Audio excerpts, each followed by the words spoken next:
So here we are in reading 19 of Tales of a Fourth Grade Nothing.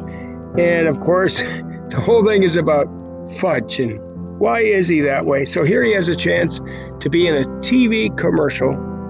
And he was riding the bike around before they were taping, but now they want to tape. And nope, he's not going to do it. Well, what makes people be that way? I just don't know. What do you think? Here we go. Mr. Vincent, yep, he's the boss, the head guy, was losing his patience.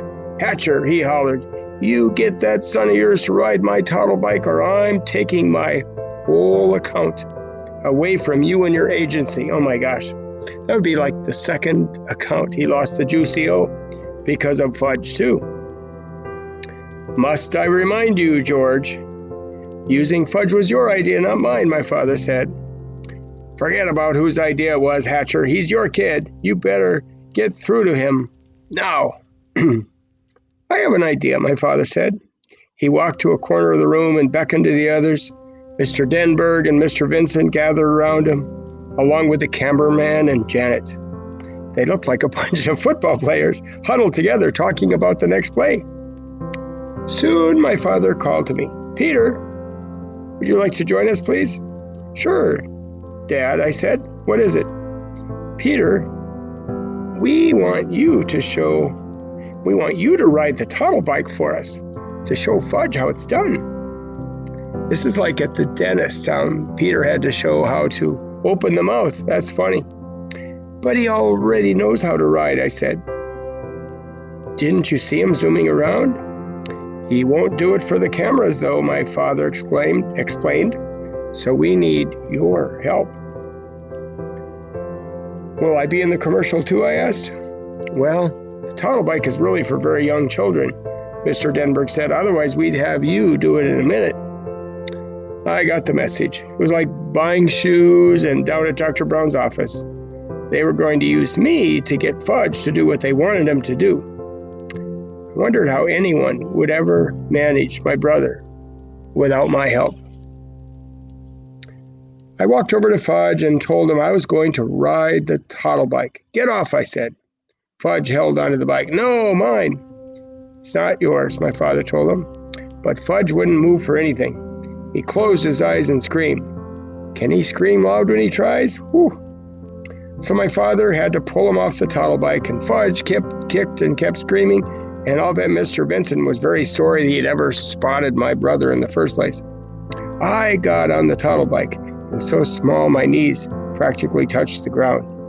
I managed to ride it around just where the cameraman told me to. See how nice Peter can ride the toddle bike, Janet said. Here, Peter, come and have an Oreo.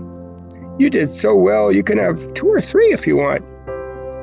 Fudge stopped screaming. Me, he said. What? My father asked him.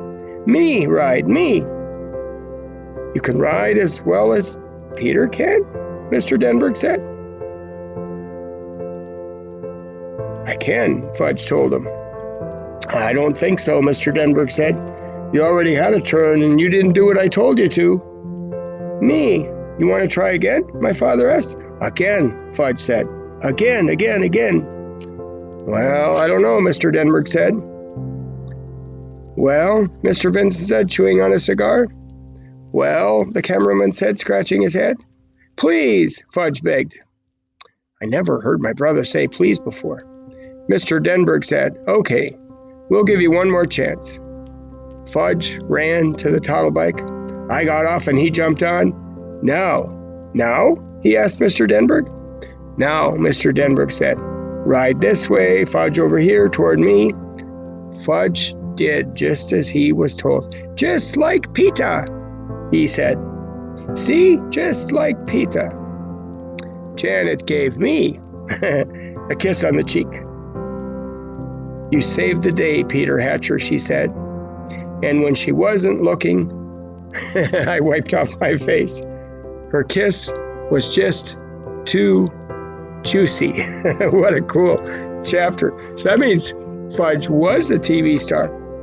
That's so funny. What cool psychology they use to get Peter to do what he's supposed to. And Peter seems to be the ticket.